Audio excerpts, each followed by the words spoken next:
Somajiguda press క్లబ్లో press meet నిర్వహించడం జరిగింది. మా ప్రధానమైన డిమాండ్ ఒకటే, నువ్వు ఏదైతే క్యాబినెట్లో కుర్మ యాదవ్ లేకుండా ఈ రాష్ట్రంలో ఈ దేశంలో క్యాబినెట్ లేదు.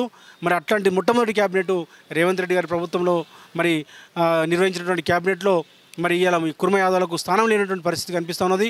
అందుకోసమే కుర్మ యాదవ్లకు ఇమీడియట్గా మంత్రివర్గంలో స్థానం కల్పించాలి.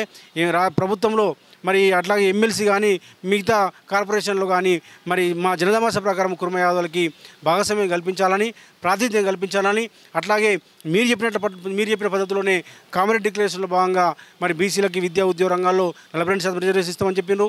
మరి అట్లాగే స్థానిక సంస్థల్లో 40% రిజర్వేషన్ ఇస్తామని చెప్పిండ్రు. కానీ తాంబూలం ఇచ్చినాము తమ్ముకు సావండి అన్నట్లుగా దీన్ని మరి గవర్నర్కు పంపించినట్లు పంపించి మరి దాన్ని రాష్ట్రపతికి పంపించి దాన్ని త్రిశంకు స్వర్గంలోకి పెట్టి ఢిల్లీకి పంపించి బీసీలని మోసం చేసిన పరిస్థితి కనిపిస్తున్నది. అందుకోసం మేము డిమాండ్ చేస్తాము, ఇమీడియట్గా విద్యా ఉద్యోగ రంగాల్లో 42%, స్థానిక సంస్థలు 42% రిజర్వేషన్ సాధన కోసము మీరు ఇమీడియట్గా 2 జీవోలు ఇవ్వండి, దాని ద్వారా ఇంప్లిమెంట్ చేయాలని చెప్పేసి మేము డిమాండ్ చేస్తున్నాము. బీసీలకి జనదామాస ప్రకారం క్యాబినెట్లో భాగస్వామ్యం కల్పించండి, ముఖ్యంగా కుర్మ యాదవ్లకి భాగస్వామ్యం కల్పించండి. అందుకోసమే ఇది మా ఆత్మగౌరవ సమస్య.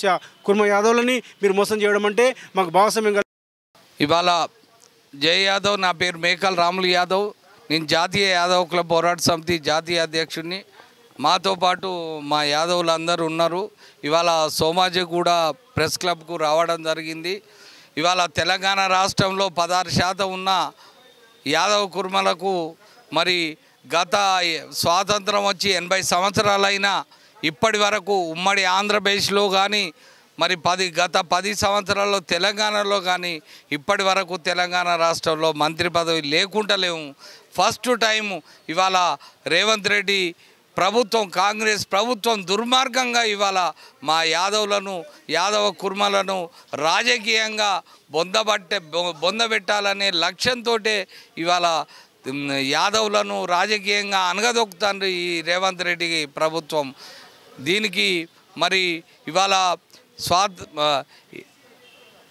ఎలక్షన్ ముందు మరి కాంగ్రెస్ పార్టీ మమ్మల్ని మరి మా యాదవ్ క్లబ్ పోరాట సమితి సభ్యులను నన్ను మరి గాంధీ భవన్కు మరి కాంగ్రెస్ పార్టీ మ్యానుఫ్యాక్చర్ చైర్మన్ ఇప్పుడు ఐటీ శాఖ మంత్రి మరి దుద్దిల్ల శ్రీధర్ బాబు మరి మమ్మల్ని పిలిపించి మీకు యాదవ కార్పొరేషన్ ఇస్తాం, మంత్రి పదవి ఇస్తాం, అదేవిధంగా గొర్రెల మేకల చైర్మన్ ఇస్తామని ఆశ పెట్టి మరి 2వ విడత గొర్రెల పంపిణీ కూడా చేస్తామని ఆశ పెట్టి మ్యానుఫ్యాక్చర్లో పెట్టి ఇవాళ సంవత్సరం ప్రభుత్వం ఏర్పడి సంవత్సరం అయినా ఇంతవరకు మరి మంత్రి పదవి ఇవ్వకుండా, ఎమ్మెల్సీలు ఇవ్వకుండా యాదవ కార్పొరేషన్ ఏర్పాటు చేసి ప్రతి బడ్జెట్లో 5,000 కోట్లు కేటాయించాలనేది కూడా డిమాండ్లో పేర్కొన్నాం.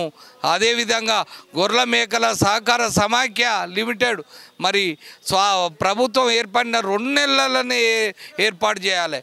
ఇవాళ దానివల్ల మేము రాజకీయంగా, ఆర్థికంగా మరి తెలంగాణ రాష్ట్రంలో 16% ఉన్న యాదవ కుర్మలు ఇవాళ వెనుక్కు నెట్టబడ్డాము.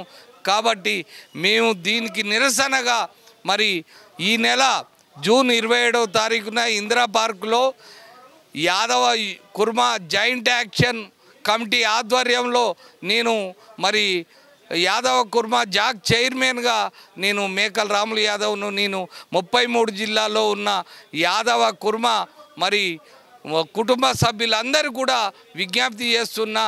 33 జిల్లాలో ఉన్న లక్షలాదిగా మన యాదవులందరూ వేలాదిగా మరి 27వ తారీఖు జూన్ 27వ తారీఖు మరి ఇందిరా పార్క్లో తలపెట్టే ధర్నాకు వేలాదిగా కథలు రావాలని విజ్ఞప్తి చేస్తున్నాం. జై యాదవ్, యాదవుల ఐక్యత, యాదవుల ఐక్యత. థ్యాంక్ యూ అన్న. ఈరోజు తెలంగాణ ప్రభుత్వం, తెలంగాణ రాష్ట్రంలో కాంగ్రెస్ పార్టీ గొల్ల కుర్మలకు అన్యాయం చేస్తుంది. దానికి ఇవాళ మంత్రి పదవిలో స్థానం కల్పించకపోవడం మరి చాలా సిగ్గుసేటు. మరి దీని మీద గొల్ల కుర్మలందరూ కూడా పెద్ద ఎత్తున ఏకమై మన ఇందిరా పార్క్లో ధర్నా కార్యక్రమం చేయబోతున్నాం. దానికి 33 జిల్లాల నుంచి పెద్ద ఎత్తున గొల్ల కుటుంబాలు చేసి ఏర్పాటు చేసి పెద్ద ఎత్తున ప్రభుత్వానికి అల్టిమేట్ జాయిన్ చేయడం జరుగుతుంది. మరి ఎంత సిగ్గుసేట్ అంటానంటే ఇప్పటివరకు ఏ ప్రభుత్వం కూడా గొల్ల కుటుంబాలకు మంత్రి పదవి లేకుండా చూడలేదు. ప్రతి గవర్నమెంట్లో మంత్రి పదవి ఉండే. మరి కాంగ్రెస్ ప్రభుత్వం బుద్ధి లేదు ఈ ప్రభుత్వానికి. మరి ఓట్లు వేయించుకుంటారు కానీ పదవులు మాత్రం వాళ్ళే పంచుకుంటారు. దీని మీద గొల్ల కుటుంబాలు అందరూ కూడా తిరుగుబాటు చేసి ఖచ్చితంగా రాబోయే స్థానిక సంస్థ ఎలక్షన్స్లో ఖచ్చితంగా కాంగ్రెస్ పార్టీకి బుద్ధి చెప్తాం. మరి ఇప్పుడు ఇంకా కూడా కొన్ని మంత్రి పదవులు ఆపుకొని ఉన్నారు. ఆ మంత్రి పదవులు ఖచ్చితంగా గొల్ల కుర్మలతో పాటు బీసీలకు కూడా మంత్రి పదవులు కల్పించాలని చెప్పేసి బీసీ ఐక్యవేదిక తరఫున గొల్ల కుర్మల